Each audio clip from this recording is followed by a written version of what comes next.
Әйел энергиясын көбейтетін 9 әдіс. Біріншісі массаж. Аналық безі, кеуде, жатырға массаж жасаңыз. Әйелдің тәні үнемі қозғалып, қимылдап тұруы керек. Әйтпесе, қуаты бір жерде тұрып қалып, денені ауру етеді. Екіншісі, өзге әйелдермен араласу. Өзара қуат алмастырудың мәні бар. Еркекке өзін тануға тыныштық керек, ал әйелге керісінше сөйлесу қажет. Өзге әйелдермен әңгіме дүкен құру арқылы өзін тани түседі. Үшіншісі, ұзақ сөйлесу керек. Телефонмен болса да, бұл уақыт өлтіру емес. Сөйлесу әйелге керекті қуат көзі.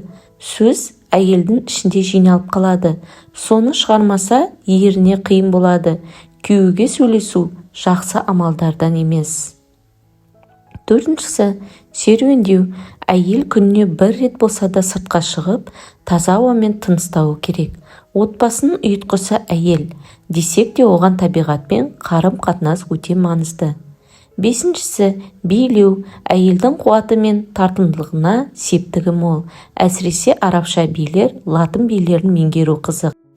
Алтыншысы, йога. Йогамен шұғылдану сананы тынықтырып, күш береді. Әйелдің тартымдылығы мен икемділігін арттырады. Жетіншісі, гүл өсіру. Үйде гүл өсіруді қолға алу. Бұл да әйел қуатын күшейтетін тәсіл. Гүл ашқан өсімдік әйелге ұқсайды.